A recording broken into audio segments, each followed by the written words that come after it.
বিগত স্বৈরশাসনের আমলে বাংলাদেশে যে অনেক গুমের ঘটনা ঘটেছে এবং সেখানে যাদেরকে গুমের শিকার ব্যক্তিদেরকে নিয়ে বিভিন্ন আয়নাগর নামীয় জায়গায় তাদেরকে রাখা হতো।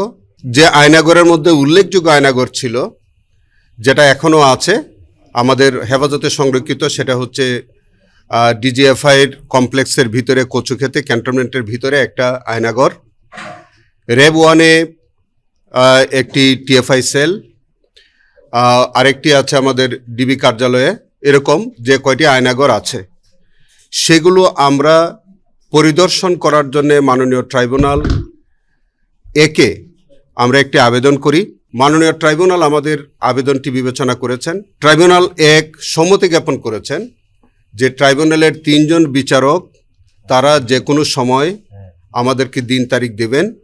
এই যে আয়নাগর নামীয় যে ক্রাইম সিন যেগুলো আছে সেগুলো তারা সরজমিনে পরিদর্শন করবেন এবং যদি আসামি পক্ষের কেউ যদি যেতে চান তাদেরকেও নোটিশ করবেন এবং যৌথভাবে সেই পরিদর্শন কার্যটি সম্পন্ন হবে।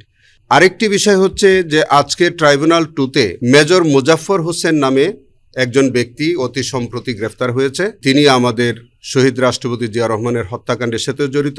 একটি উল্লেখযোগ্য ঘটনা হচ্ছে, এর আগে আমাদের ইনভেস্টিগেশন এজেন্সি ইনভেস্টিগেশন করতে গিয়ে দেখা গেল যে গত 16 বছর এই মাসুদউদ্দিন চৌধুরী এবং মেজর অবসরপ্রাপ্ত মুজাফফর হোসেন তাদের মধ্যে বিভিন্ন সময় কথাবার্তা হয়েছে।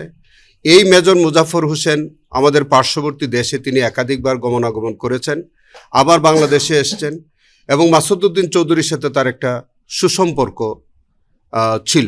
আমাদের কাছে যেহেতু একটি প্রাথমিক তথ্য এসছে যে তার মানবতা বিরোধী অপরাধের সাথে তার সংশ্লিষ্টতা আছে, 1-11-র সাথে তার সংশ্লিষ্টতা আছে এবং আর কোনো ঘটনার সাথে তার কোনো সংশ্লিষ্টতা আছে কিনা, এই সমস্ত বিষয়গুলি উদ্ঘাটনের স্বার্থে আমাদের তদন্তকারী কর্মকর্তা আজকে আমার বরাবর একটি আবেদন করেছে তাকে গ্রেফতার দেখানোর জন্যে।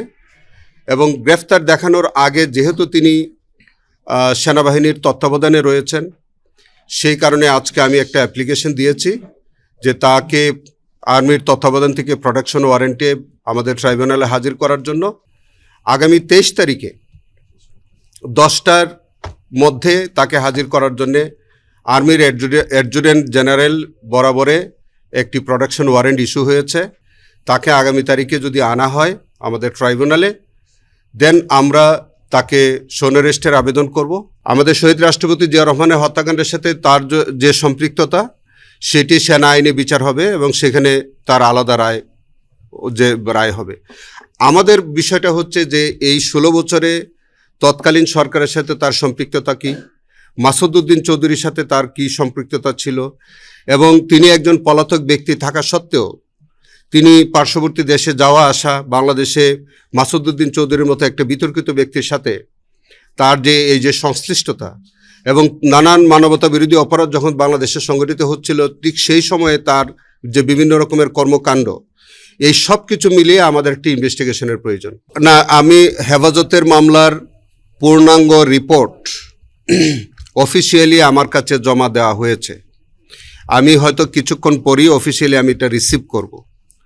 রিসিভ করার পরে আমরা একটা ফর্মাল চার্জ রেডি করতে সময় লাগে, সেটি এইটুকুন যতটুকুন সময় লাগবে সেই প্রেক্ষিতে এটা হতে পারে আগামীকালকে অথবা পরশুদিন, এর মধ্যে আমরা ফর্মাল চার্জ দাখিল করব।